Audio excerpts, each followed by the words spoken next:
Hello everyone. तो कैसे हैं आप सभी। उम्मीद करता हूं आप सब अच्छे होंगे और अपने जीवन में बेहतर कर रहे होंगे। आज की इस वीडियो में हम अपने सॉफ्टवेयर इंजीनियरिंग का second chapter software development life cycles इसकी फर्स्ट वीडियो हम देख चुके हैं। यदि आपने फर्स्ट वीडियो नहीं देखी है तो आप डिस्क्रिप्शन बॉक्स के अंदर से जाके पहले फर्स्ट वीडियो को वॉच कर सकते हैं, क्योंकि मैंने आपको वहां पर समझाया था SDLC मॉडल्स यानी कि software development life cycle models क्या होते हैं। तो ये क्या होता है, आपका एक सिस्टमेटिक अप्रोच होती है जो हमारे सॉफ्टवेयर डेवलपमेंट के अंदर यूज की जाती है। इसका मेन टास्क क्या रहता है, ये आपको बताती है कि जब भी आप किसी भी सॉफ्टवेयर को डेवलप करेंगे तो वो किस किस फेज से होकर जाएगा। तो मैंने आपको डिफरेंट फेजेस वहां पर बताई थी। आज हम किस टॉपिक को कवर करेंगे। सबसे पहले हम कवर कर चुके हैं requirements of life cycle models. इसके अंदर हमने सबसे पहला क्या पढ़ा था, आपका SDLC मॉडल्स।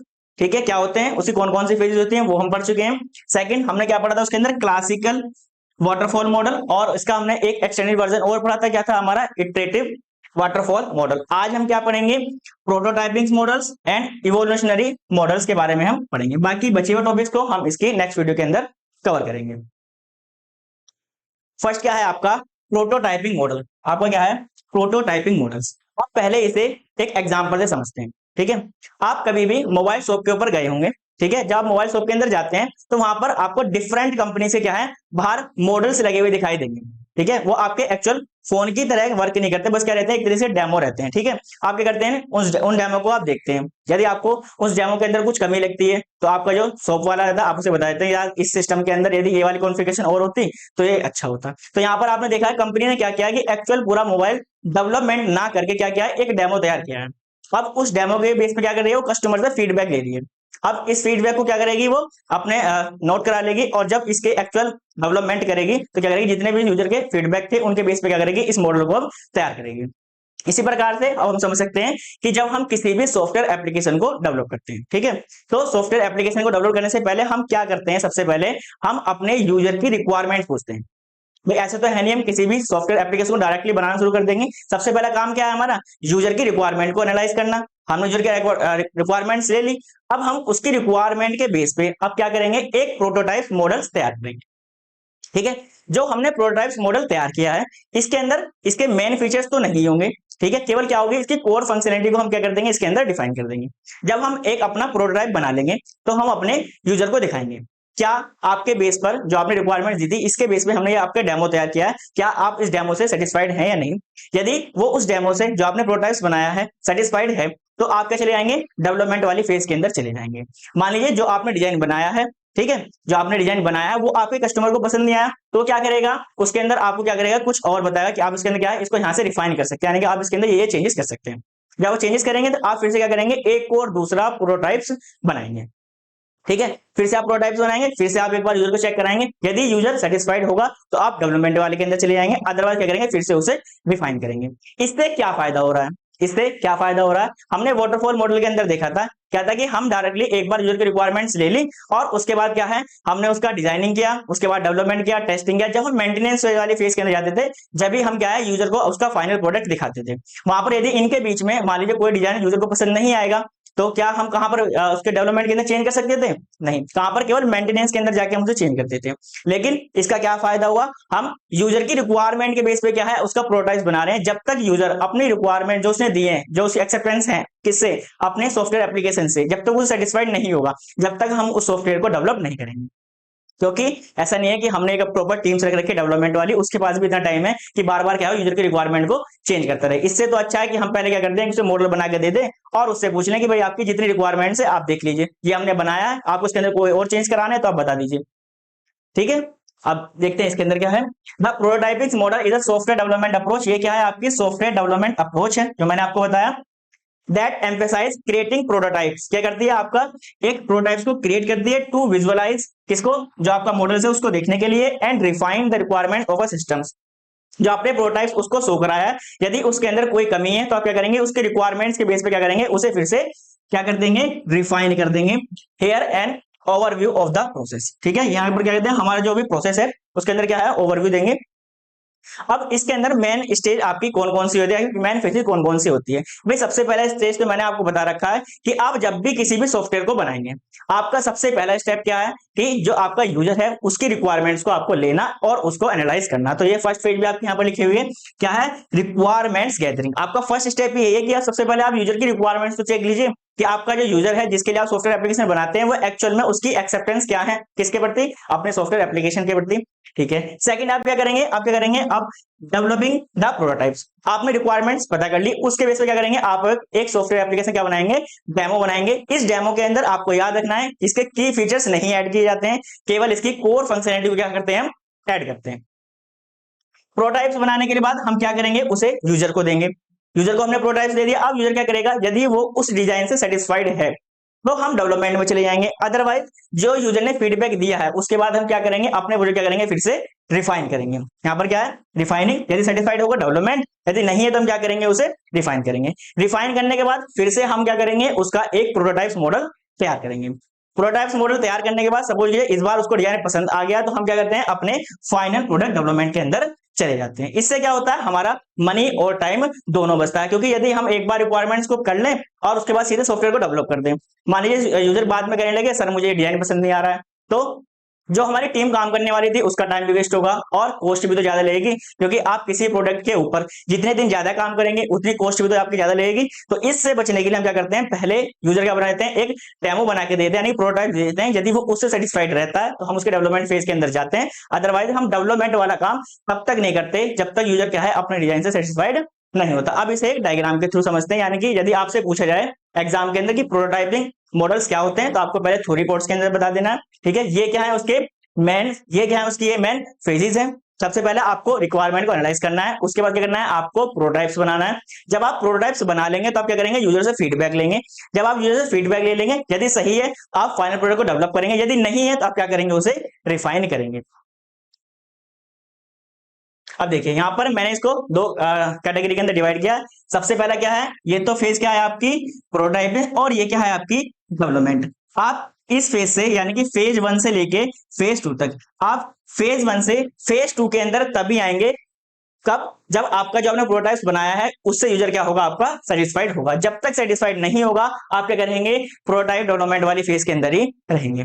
स्टार्टिंग में देखिए सबसे पहले क्या है, आपने यूजर की रिक्वायरमेंट्स को पूछना है कि एक्चुअल में आप अपना सॉफ्टवेयर एप्लीकेशन किस पर्पस के लिए बना रहे हैं।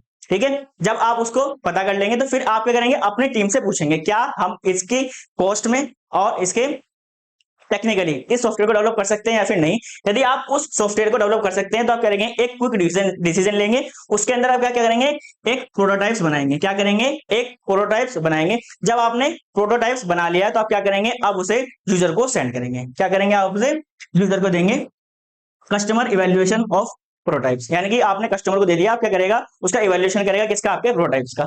यदि वो इससे सेटिस्फाइड होगा, जो आपने प्रोटोटाइप्स बनाया, यदि वो इससे सेटिस्फाइड है तो आप डेवलपमेंट वाली पर चले जाएंगे। अदरवाइज मान लीजिए उसको पसंद नहीं आया तो आप इसमें चले जाएंगे रिफाइन में, किसके अंदर, रिफाइनमेंट के अंदर चले जाएंगे। क्या करेंगे, इसके रिक्वायरमेंट्स के बेस पे क्या करेंगे, आप इसे चेंज करेंगे। ठीक है, फिर से आप क्या करेंगे, क्विक डिसीजन में जाएंगे, फिर से दोबारा प्रोटोटाइप्स बनाएंगे। ये प्रोसेस आपका जब तक होता रहेगा जब तक आपका जो यूजर है आपके फाइनल डिजाइन से सेटिस्फाइड नहीं हो जाता है। फॉर एग्जांपल आप इसे ऐसे समझ सकते हैं, मान लीजिए आपने एक सॉफ्टवेयर बनाने के लिए दिया है। जो आपने सॉफ्टवेयर बनाया है, ठीक है, जो उसका फ्रंट एंड है, ठीक है, यूजर को सपोज कीजिए जो फ्रंट एंड आपने बनाया था, जो भी आपने फ्रंट एंड बनाया था, ठीक है, वो क्या है, आपके कस्टमर को पसंद नहीं आ रहा। जब कस्टमर को पसंद नहीं आ रहा तो क्या करेंगे, उसको रिफाइन करेंगे, फिर से हम क्या करेंगे, अपने फ्रंट एंड के अंदर चेंज करेंगे। इस बार सपोज कीजिए आपका फ्रंट एंड उसको पसंद आ गया, तो यहाँ के लिखेंगे हम एक्सेप्टेंस बाय द कस्टमर। यानी क्या है, अब उसने उस प्रोजेक्ट को कर लिया, एक्सेप्ट कर लिया। जब प्रोजेक्ट हमारा क्या हो गया, एक्सेप्ट हो गया, तो हम क्या करेंगे, अब अपना क्या करेंगे, डिजाइनिंग करेंगे।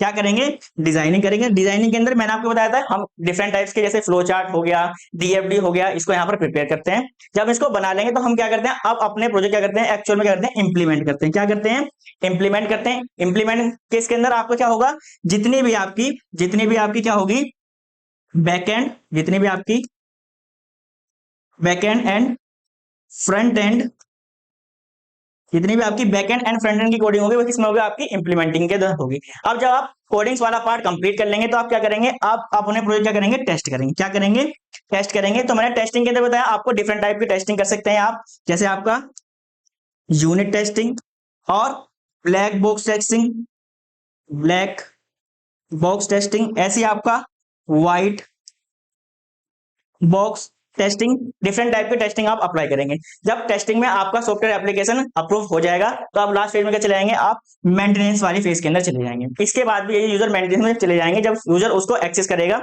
और यदि उसके अंदर कुछ चेंजेस कराने हैं तो आप बाद में उसे चेंजेस करके भी दे सकते हैं। आपको समझ में आ गया प्रोटोटाइप मॉडल आपको क्यों पढ़ना है, क्या है, हमें क्या करना है, अपनी कॉस्ट को और टाइम को दोनों को सेव करना है। इसलिए हम प्रोजेक्ट को डायरेक्टली डेवलप ना करके हम क्या करते हैं, उसका प्रोटोटाइप डेवलप करते हैं। जब तक वो प्रोटोटाइप मॉडल्स आपके यूजर को अच्छा नहीं लगता, यानी कि उसकी जो उसकी रिक्वायरमेंट्स थी उसके बेस पे वो प्रोटोटाइप डिजाइन नहीं होता, तब तक हम क्या करते हैं, उसके अंदर बार बार उसको रिफाइन करते हैं। तो जब भी एक बार रिफाइनमेंट हमारा कंप्लीट हो जाता है फिर हम अपने डेवलपमेंट वाली फेज के अंदर जाते हैं। अब इसके जो लिखे हुए की पॉइंट्स इसे मैं आपको दोबारा समझा देता हूँ एक बार। जैसे क्या, सबसे पहले क्या आपका रिक्वायरमेंट गैदरिंग, इसका आपका मेन एक ही मोटिव है। सबसे पहले क्या है, जो आपका यूजर है उसकी नीड्स एंड उसकी एक्सेप्टेंस, ठीक है, को जानना, और उसके बेस पे क्या है, आपको एक डॉक्यूमेंटेशन तैयार करना। डॉक्यूमेंट्स क्या तैयार करते हैं आप यहाँ पर, एसआरएस तैयार करते हैं। एसआरएस क्या होता है, आपका सॉफ्टवेयर रिक्वायरमेंट स्पेसिफिकेशन। ये क्या है, आपका एक डॉक्यूमेंट होता है। इसके अंदर क्या लिखा जाता है, जो भी आपका सॉफ्टवेयर है उसका पर्पस क्या है, ठीक है, उसके अंदर कौन सी टेक्नोलॉजी आपने यूज की है, कितना इसको आपको डेवलपमेंट करने के अंदर टाइम लगेगा, सारी चीजें किसके अंदर लिखी जाती है, आपके एसआरएस डॉक्यूमेंटेशन के ऊपर लिखी जाती है। इसके बाद सेकंड फेज में मैंने आपको बताया था आप क्या करेंगे, प्रोटोटाइप्स मॉडल्स बनाएंगे, ठीक है।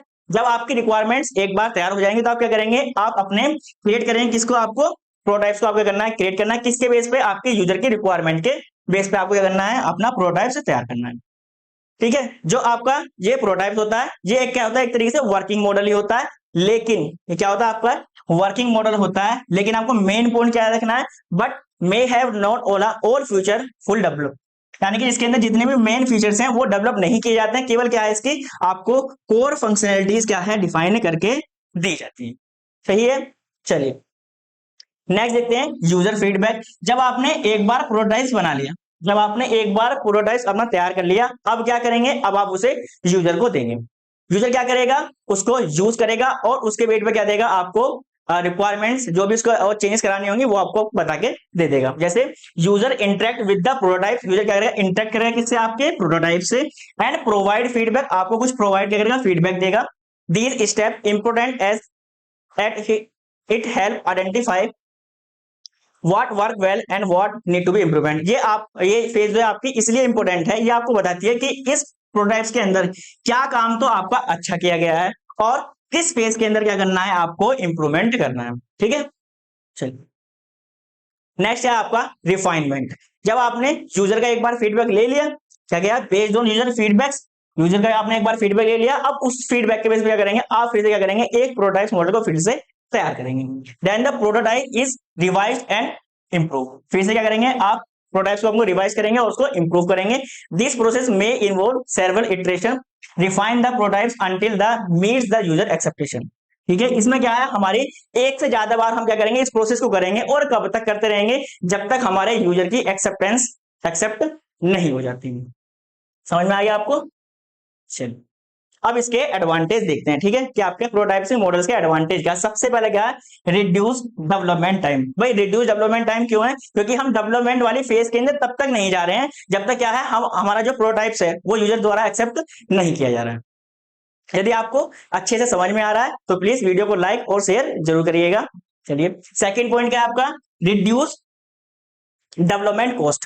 अब ये क्या हमारी डेवलपमेंट कॉस्ट को भी सेव कर रहा है। मान लो यदि हम बार बार पहले सॉफ्टवेयर को एक बार डेवलप कर लें, फिर से यूजर की कंडीशन की बेस पे चेंज करें, फिर डेवलप करें, फिर से चेंज करें, तो आपकी डेवलपमेंट कॉस्ट भी तो बढ़ जाएगी, क्योंकि जो आपके एम्प्लॉय काम कर रहे हैं वो जितने दिन किसी प्रोजेक्ट पर काम करेंगे उतनी क्या होगी, आपकी कॉस्ट भी क्या होगी, इंक्रीज होगी। तो क्या है, आपकी जो डेवलपमेंट कॉस्ट है उसको क्या करता है, रिड्यूस करता है। कौन, आपका prototype model. Require user involvement, इसमें क्या है, आपके यूजर का होना बहुत ही ज्यादा जरूरी है। ऐसा तो नहीं है कि आपने एक बार रिक्वायरमेंट्स ले ली, प्रोटोटाइप बना लिया और डायरेक्ट डेवलप कर दिया, नहीं। आप पहले जब प्रोटोटाइप बनाएंगे तो क्या करेंगे, यूजर को चेक कराएंगे, तो वहां पर आपका यूजर का होना बहुत ज्यादा जरूरी है। Missing functionality can be identify easily. यदि आपने प्रोटोटाइप्स दिया, ठीक है, मान लीजिए आपका जो यूजर था उसने आपको 10 रिक्वायरमेंट्स बताई थी, ठीक है, उसको आपको उसने आपको 10 रिक्वायरमेंट बनाई थी, ठीक है, 10 में से क्या है आप कोई भी 8 आपने इंप्लीमेंट कर ली, ठीक है, और 2 क्या रह गई आपकी मिसिंग हो गई, 2 क्या हो गई आपकी मिसिंग हो गई। तो जब आप क्या करेंगे प्रोटोटाइप्स मॉडल देंगे, जब आप अपने यूजर को प्रोटोटाइप्स मॉडल देंगे तो आपको बताएगा कि सर मेरी रिक्वायरमेंट्स कितनी थी 10 थी, लेकिन आपने इसके अंदर क्या है केवल 8 ही इंप्लीमेंट किए, 2 मेरी ये वाली रह गई है। तो हम क्या है यदि हमारी कोई भी फंक्शनलिटी वहां पर छूट जाती है तो हम क्या उसे इजीली आइडेंटिफाई कर सकते हैं और फिर से दोबारा जब प्रोटोटाइप्स बनाएंगे तो वहां पर उसको इंप्लीमेंट कर सकते हैं। नेक्स्ट क्या है result in higher user satisfaction. जो इसका रिजल्ट होगा, इसका जो रिजल्ट होगा वो कैसा होगा, यूजर क्या होगा इससे कंप्लीट क्या होगा सेटिस्फाइड होगा, यानी कि हायर रेट होगा आपके यूजर के सेटिस्फेक्शन का। आपको एडवांटेज वाले सारे पॉइंट बिल्कुल अच्छे से अब समझ में आ गए होंगे। चलिए अब इसके डिसएडवांटेज जो देखते हैं।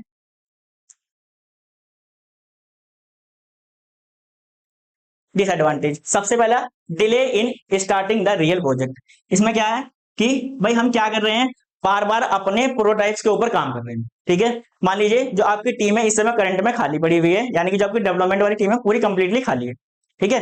आप क्या कर रहे हैं बार बार जो भी आपका प्रोजेक्ट नया बनने के लिए आया है आप उसका बार बार क्या कर रहे हैं प्रोटोटाइप्स बना रहे हैं, फिर यूजर को दिखा रहे हैं, यूजर फिर से उसके अंदर चेंजेस करा रहा है। तो उस समय जो आपकी क्या होगी, जो आपकी डेवलपमेंट वाली टीम होगी वो क्या होगी खाली बैठी होगी। तो इसका मतलब है कि जो हमारा मेन प्रोजेक्ट तो क्या है हमारा डेवलपमेंट वाला पार्ट ही तो है, लेकिन डेवलपमेंट वाला पार्ट हमारा अभी तक क्या पड़ा हुआ है बिल्कुल खाली पड़ा हुआ है, क्योंकि अपने हमने प्रोटोटाइप से अपने सेटिस्फाइड नहीं हुआ है।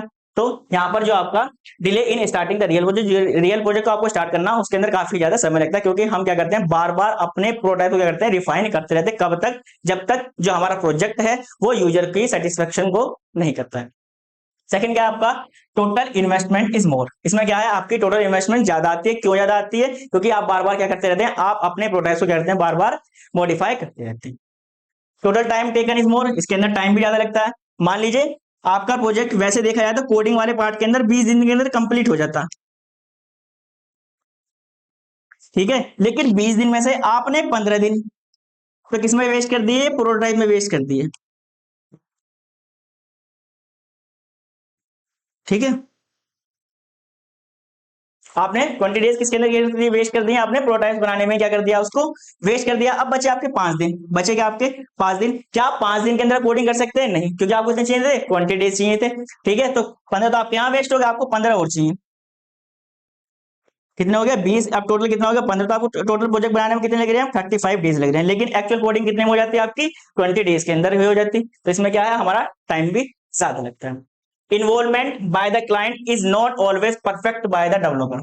यानी कि बार बार यूजर का हमारे प्रोजेक्ट के अंदर इन्वॉल्व होना डेवलपर के लिए सही नहीं होता, क्योंकि मान लीजिए आप किसी चीज पर काम कर रहे हैं, बार बार वहां पर आपका यूजर आके रहा सर ये चेंज कर दीजिए, फिर से आपने कुछ कोडिंग किया फिर से आप करा सर इस वाली रिक्वायरमेंट को फिर चेंज कर दीजिए। तो जितना आपका यूजर आपके डेवलपमेंट वाली फेज के अंदर इन्वॉल्व रहेगा तो आपके डेवलपर के लिए काफी ज्यादा ठीक रहेगा। क्यों, क्योंकि वो बार बार क्या है उसकी रिक्वायरमेंट्स के बेस पे चीजों को चेंज करता रहेगा। तो हो सकता है वो एक बार मांगे अभी थे कि ठीक है आप किसी दूसरे क्लाइंट से बनवा लीजिए हम इसको बनाएंगे ही नहीं है, ऐसा भी हो सकता है। तो जितना आपको अवॉइड करना है कि जब आप किसी प्रोजेक्ट को बनाएंगे तो एक बार ही आप पहले यूजर की रिक्वायरमेंट अच्छे से समझ लीजिए और एक बार उसे बता दीजिए कि हाँ हम सॉफ्टवेयर को बना सकते हैं या फिर नहीं बना सकते, यानी कि सॉफ्टवेयर को टेक्निकली डेवलप किया जा सकता है या फिर नहीं किया सकता है। जो आप सॉफ्टवेयर चाहते हैं आपके बजट के अंदर बनाया जा सकता है ना फिर नहीं बनाया जा सकता है।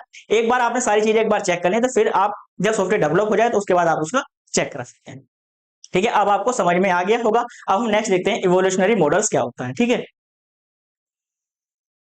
इवोल्यूशनरी मॉडल्स, जो आपका इवोल्यूशनरी मॉडल है ये क्या है आपका, ये भी क्या है आपका एक सॉफ्टवेयर डेवलपमेंट प्रोसेस ही है। इसके अंदर क्या करते हैं हम सॉफ्टवेयर को बनाते हैं, लेकिन यहाँ क्या है कि हम जो भी हम सॉफ्टवेयर एक बार बना लेंगे, एक बार हम सॉफ्टवेयर को डेवलप कर लेंगे, एक बार जब हमने अपना सॉफ्टवेयर डेवलप कर लिया तो हम क्या करते हैं बार बार जैसे यूजर की रिक्वायरमेंट आती रहती है हम उसके बेस पे क्या है उसको बार बार चेंजेस करते रहते हैं। ऐसा नहीं है कि हम पहले यूजर की रिक्वायरमेंट्स ही चेक करेंगे, जैसे प्रोटोटाइप्स के अंदर करते थे पहले यूजर की रिक्वायरमेंट्स ले ली और उसके बाद क्या कर दिया हम अपने प्रोटोटाइप्स बना लिया।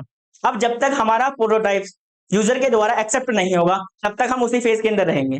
इस फेज के अंदर ऐसा नहीं होता। इवोल्यूशनरी मॉडल्स के अंदर क्या होता है हम यूजर की रिक्वायरमेंट्स लेंगे, ठीक है, उसको गैदरिंग करेंगे उसकी डिजाइनिंग करेंगे और एक बार क्या कर देंगे अपने सॉफ्टवेयर को डेवलप कर लेंगे। अब यूजर को दिखाएंगे, जब यूजर कहेगा कि सर इसके अंदर क्या है कि यहाँ पर कुछ चेंज करना है तो हम फिर चेंज कर देंगे। मान लीजिए 5 या 6 महीने बाद उसको कुछ और चेंज कराना है तो हम उसे चेंज करके दे देंगे। 1 साल होगा उसको फिर से कुछ चेंज कराना है तो हम उसको फिर से दोबारा चेंज उसको करके दे देंगे। यानी कि ये जो आपका प्रोसेस है इसके अंदर जो आपका सॉफ्टवेयर डेवलपमेंट है ये वो क्या है हमेशा आपके क्या है वर्किंग के अंदर रहता है। क्या लिखा हुआ है इसके अंदर the evolutionary model is a software development approach, ये भी क्या है आपका सॉफ्टवेयर डेवलपमेंट प्रोसेस है, that is based on development and improvement over time. ये क्या है, एक ऐसा प्रोसेस है जिसके अंदर क्या है आप अपने सॉफ्टवेयर को समय के साथ बार बार क्या है उसको उसके अंदर इंप्रूवमेंट और डेवलपमेंट वाला काम करते रहते हैं। In this model software is built in small parts, इसके अंदर क्या है आपके सॉफ्टवेयर को कुछ छोटे छोटे पार्ट्स के अंदर बनाया जाता है, and feedback is taken from the user after every parts. ठीक है, जो आपने सॉफ्टवेयर को क्या किया छोटे छोटे पार्ट्स के अंदर डिवाइड किया है, आप जब भी क्या करेंगे किसी भी एक पार्ट को कंप्लीट कर लेंगे तो आप उसे यूजर को दिखाएंगे, और यूजर से दिखाने के बाद क्या लेंगे आप उससे फीडबैक लेंगे। यदि यूजर वहां पर कुछ चेंजेस चाहता है तो वहां पर आप चेंजेस कर देंगे, अदरवाइज आप नेक्स्ट फेज के अंदर चले जाएंगे। मान लीजिए ये आपका कंप्लीट सॉफ्टवेयर है, ये आपका क्या है कंप्लीट सॉफ्टवेयर है, आप क्या करेंगे इसे कुछ छोटी छोटी यूनिट्स के अंदर क्या कर देंगे आप इसे डिवाइड कर देंगे। ठीक है, आप जैसे डिजाइन कंप्लीट हो जाएगा ये क्या हो जाएगा आपका कंप्लीट हो जाएगा। जैसे कंप्लीट हो जाएगा आप करेंगे यूजर से फीडबैक लेंगे। ठीक है, यदि यूजर सेटिस्फाइड होगा तो हम क्या चले जाएंगे इस वाली फेज के अंदर चले जाएंगे, अदरवाइज क्या करेंगे हम इसके अंदर क्या करेंगे फिर से रिफाइनिंग करेंगे। कब तक करते रहेंगे जब तक हमारे यूजर की रिक्वायरमेंट वहां पर चेंजेस होती रहेंगे। इवोल्यूशनरी मॉडल एक सॉफ्टवेयर डेवलपमेंट प्रोसेस है जो समय के साथ डेवलपमेंट और इंप्रूवमेंट पर आधारित है। इस मॉडल में सॉफ्टवेयर को छोटे छोटे हिस्सों में बनाया जाता है और हर हिस्से के बाद यूजर से फीडबैक लिया जाता है। समझ में आ गया आपको? चलिए अब इसका भी एक डायग्राम देखते हैं, आपसे डायग्राम के थ्रू यदि आप चीजों को करते हैं तो आपको बहुत जल्दी वो चीजें समझ में आ जाती हैं। सबसे पहला प्रोसेस आपका हमेशा वही रहता है कि ये क्या है आपका सॉफ्टवेयर कंसेप्ट, कि आपको यूजर है, यूजर ने आपको किसी सॉफ्टवेयर के बारे में बताया है। ठीक है, इसके बाद जो सॉफ्टवेयर उसने बताया है आप क्या करेंगे उसकी रिक्वायरमेंट को, उसकी रिक्वायरमेंट जो आपका सॉफ्टवेयर कंसेप्ट है उसकी रिक्वायरमेंट क्या करेंगे आप एनालाइज करेंगे। ठीक है, आपने क्या किया यूजर को सॉफ्टवेयर बनाना है, आपने सॉफ्टवेयर के बारे में देख लिया अच्छा ये बनवाना है, फिर आपने पूछा सर ठीक है आप इस सॉफ्टवेयर के अंदर आप क्या क्या चाहते हैं, वो उसकी क्या होगी रिक्वायरमेंट्स। अब वो रिक्वायरमेंट तो आपने पता कर ली, अब क्या करेंगे आप अपने टीम से पूछेंगे क्या हम इस सॉफ्टवेयर को डेवलप कर सकते हैं और इतनी कॉस्ट के अंदर डेवलप कर सकते हैं, और जो यूजर का दिया हुआ समय है क्या हम उस समय के अंदर ही सॉफ्टवेयर को डेवलप कर सकते हैं। यदि आप जो आपकी सॉफ्टवेयर डेवलपमेंट टीम है यदि वो सेटिस्फाइड है और आप भी सेटिस्फाइड है तो आप यूजर से कह देंगे कि हाँ अब हम इस सॉफ्टवेयर को डेवलप कर सकते हैं। फिर हम क्या जाएंगे इससे नेक्स्ट फेज के अंदर जाएंगे।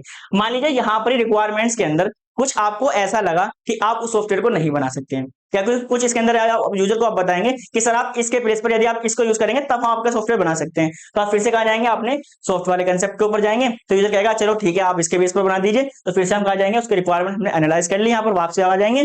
ठीक है, अब हम क्या जाएंगे इसके बाद नेक्स्ट फेज में जाएंगे।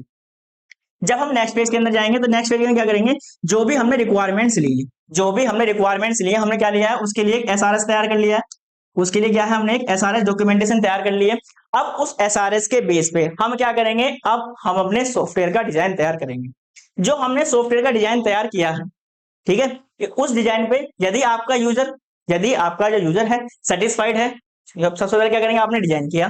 ठीक है, जब आपने डिजाइन कर लिया आप डिजाइन करने के बाद क्या करेंगे फिर से आप अपने किसको दिखाएंगे यूजर को दिखाएंगे। यदि यूजर उसे सेटिस्फाइड है तो हम नेक्स्ट फेज के अंदर चले जाएंगे, अदरवाइज हम क्या करेंगे फिर से क्या करेंगे उसे रिक्वायरमेंट्स के अंदर जाएंगे और अपने एसआरएस के अंदर क्या करेंगे चेंज करेंगे। मान लीजिए एसआरएस नंबर ये 1 है, ये क्या आपका एसआरएस नंबर क्या है ये 2। ठीक है, यदि आपका सॉफ्टवेयर का कंसेप्ट आपको पता लग गया, आपने रिक्वायरमेंट को एनालाइज भी कर लिया और आपने आपकी डिजाइनिंग भी कर लिया, तो आप कहाँ जाएंगे आप डेवलपमेंट वाली फेज के अंदर जाएंगे। कहाँ जाएंगे आप अपनी डेवलपमेंट वाली फेज के अंदर जाएंगे, क्योंकि मैंने आपको बताया कि इसके अंदर क्या होता है जैसे भी आप किसी भी एक फेज को कंप्लीट कर लेते हैं फिर क्या करते हैं आप उससे यूजर से फीडबैक लेते हैं। क्या लेते हैं यूजर फीडबैक लेते हैं। यदि यूजर कहता है कि हाँ ये डिजाइन जो आपने कंसेप्ट बताया ये मेरे लिए ठीक है, आप नेक्स्ट फेज के अंदर जाते हैं, अदरवाइज क्या करते हैं फिर से उसे रिफाइन करते हैं। लेकिन इस प्रोसेस में क्या है हमेशा आपका डेवलपमेंट काम चलता ही रहता है। ऐसा नहीं है कि आप यदि यहाँ पर हो तो आपका ये वाला काम रुक जाएगा, नहीं, केवल जो आपकी रिक्वायरमेंट्स चेंज हुई है वहां पर चेंजेस हो जाएंगे, बाकी वाला काम आपका चलता रहेगा। अब यहाँ पर आप डेवलपमेंट के अंदर आ गए। अब यहाँ पर क्या है आपने अपने प्रोजेक्ट की एक्चुअल कोडिंग करना शुरू कर दिया, यानी कि फ्रंट एंड की कोडिंग भी आपने शुरू कर दी, यहाँ पर बैक एंड की कोडिंग भी आपकी होने लगी है। जब आप कोडिंग पार्ट कर लेंगे तो आप क्या करेंगे अपने प्रोडक्ट को क्या करेंगे एक फर्स्ट वर्जन, मान लीजिए आपने क्या है वर्जन फर्स्ट आपने इसका तैयार कर लिया है। ठीक है, जो आपने वर्जन फर्स्ट तैयार किया है अब आप क्या करेंगे उस वर्जन क्या करेंगे आप अपने यूजर को देंगे।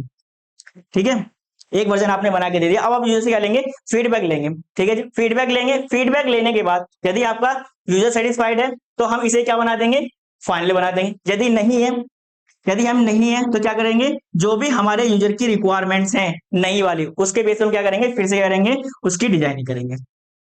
डिजाइनिंग करने के बाद क्या करेंगे, फिर से वर्जन 2 बनाएंगे। यदि पसंद नहीं आएगा तो फिर से ये वाली फेज आपकी चलेगी। कब तक करते रहेंगे, जब तक क्या ना मिल जाए हमको उसका फाइनल वर्जन ना मिल जाए। अब इसे आप रियल वर्ल्ड एग्जांपल से ऐसे समझ सकते हैं। क्या यदि मैं आपसे पूछूं, क्या आपका जो व्हाट्सएप है, इंस्टाग्राम है, आज भी वैसा ही है जैसे स्टार्टिंग में था? क्या आपका व्हाट्सएप या फिर इंस्टाग्राम या फिर फेसबुक जैसे स्टार्टिंग में बनाए गए थे, क्या आज भी वो वैसे ही है? नहीं है ना। वो क्या है, समय के साथ साथ क्या है, चेंजेस होते जा रहे हैं। पहले आपने देखा होगा जैसे आपका यूट्यूब था, यूट्यूब के अंदर भी ना कोई शॉर्ट वीडियो नहीं आती थी, आपकी लॉन्ग वीडियो वाला कंटेंट ही आपको वहां प्रोवाइड हो जाता था। लेकिन जैसे जैसे आपका टिकटॉक आया तो क्या हुआ, अब डिमांड्स बढ़ गई किसकी, शॉर्ट्स वीडियो बनाने की। तो यूट्यूब ने प्लेटफॉर्म ने क्या सोचा, अब हमारे अंदर भी क्या करना चाहिए, जो हमारा सॉफ्टवेयर है उसके अंदर भी क्या है, हमें डेवलपमेंट वाला कुछ काम करना चाहिए। उन्होंने क्या किया, वहां पर अपना शॉर्ट वीडियो वाला कंटेंट डालना शुरू कर दिया। तो देखिए यहाँ पर क्या है, जैसे जैसे टाइम हुआ, टाइम के साथ बदलाव होना शुरू हुआ, उन्होंने क्या अपनी टेक्नोलॉजी के अंदर चेंजेस कर दिया। ऐसे ही आपका देख लीजिए, जैसे इंस्टाग्राम है, इंस्टाग्राम के अंदर भी केवल आप पहले क्या कर सकते थे, अपनी पोस्ट कर सकते थे या फिर किसी को लाइक या फिर डिसलाइक कर सकते थे। वहां पर भी आपका शॉर्ट वीडियो वाला ऑप्शन नहीं था, लेकिन वहां पर क्या है, अब आप फिर से शॉर्ट वीडियो डाल सकते हैं। ऐसे आप फेसबुक के अंदर भी अपलोड कर सकते हैं। तो ये आपके वो मॉडल्स हैं जो क्या है, आपके समय के साथ साथ क्या है, चेंजेस हो सकते हैं। हो सकता है फ्यूचर में कोई नई प्लानिंग आ जाए तो उसके बेस पे हम क्या कर लेंगे, फिर से अपने सॉफ्टवेयर एप्लीकेशन के अंदर चेंजेस कर लेंगे। अब ऐसे तो है नहीं कि आपने जब स्टार्टिंग में फेसबुक या फिर इंस्टाग्राम या फिर व्हाट्सअप या फिर कोई भी अदर सोशल मीडिया प्लेटफॉर्म बनाया था, ठीक है, ऐसा तो नहीं था कि उन्होंने पहले ही सोच लिया था कि इस इन फ्यूचर्स में क्या है, आपको यहाँ पर शॉर्ट वीडियो डालनी पड़ेंगी। यदि वो ऐसे हमेशा को सोचते हो, हम किस में पड़े रहते हैं, हमेशा प्रोटोटाइप वाले के अंदर ही पड़े रहते हैं। हम बार बार सोचते हैं अच्छा ये भी हो सकता है, नहीं नहीं सर इसके अंदर ये भी आ सकता है, इसके अंदर ये भी आ सकता है। अरे इससे अच्छा तो है, इससे आप इसका वर्जन 1 लॉन्च कर दीजिए। जब वर्जन लॉन्च आप 1 कर देंगे, उसके अंदर यदि आपको कुछ कमी लगेगी तो आप वर्जन 2 लॉन्च कर दीजिए। जैसे इसका आपका सबसे बड़ा फेमस एग्जांपल है आपका आईफोन।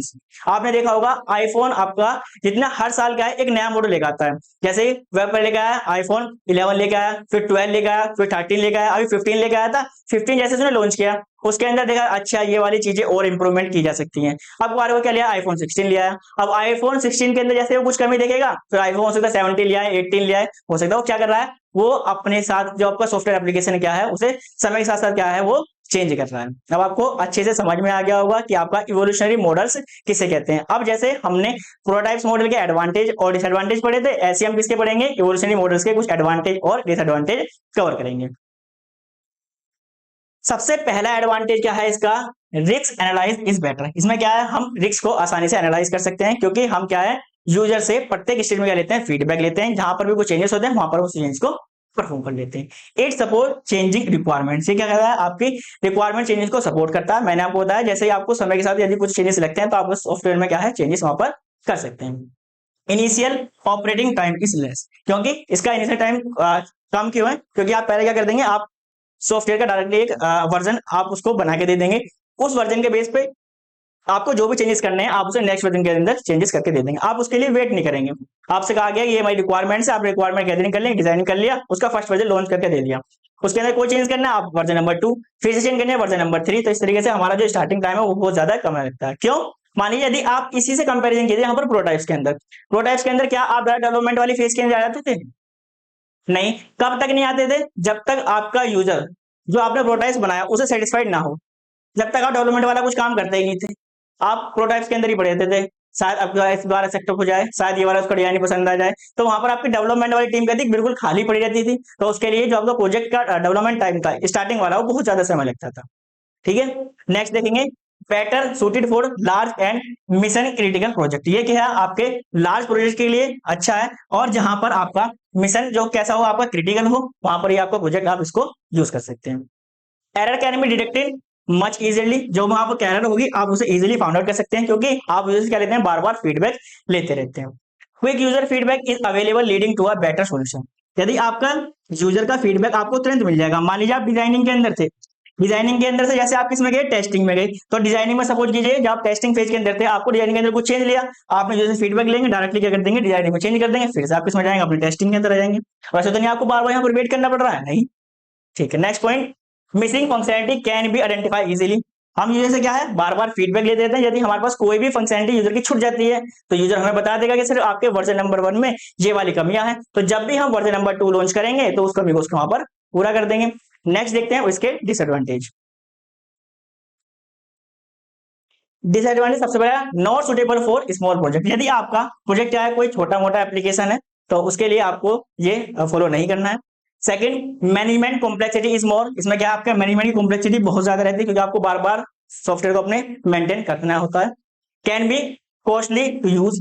इसको यूज करना कॉस्टली हो सकता है, क्योंकि जैसे जैसे आप वर्जन को लॉन्च करते जाएंगे, वर्जन 1 लॉन्च किया, वर्जन 2 लॉन्च किया, तो आपकी डेवलपमेंट टीम तो काम कर रही है ना, उसको तो आपको पे करना पड़ेगा।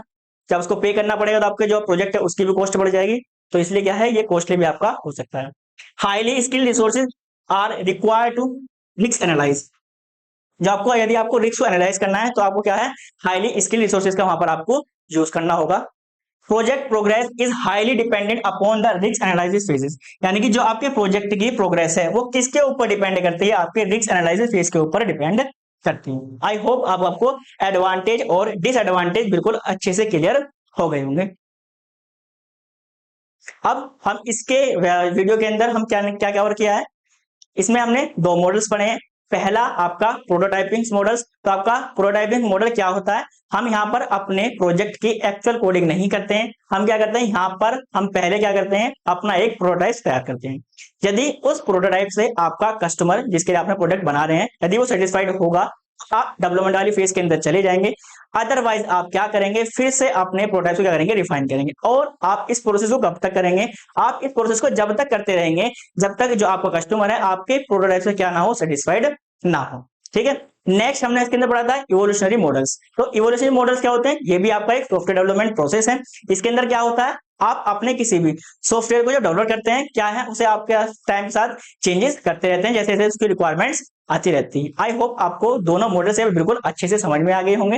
यदि आप कोई बिल्कुल चीजें अच्छे से एकदम क्लियर हो गया है, तो आप वीडियो को लाइक और शेयर करना बिल्कुल मत भूलिएगा। और यदि आप हमारे चैनल पर नए हैं तो सब्सक्राइब करना बिल्कुल भी मत भूलिएगा।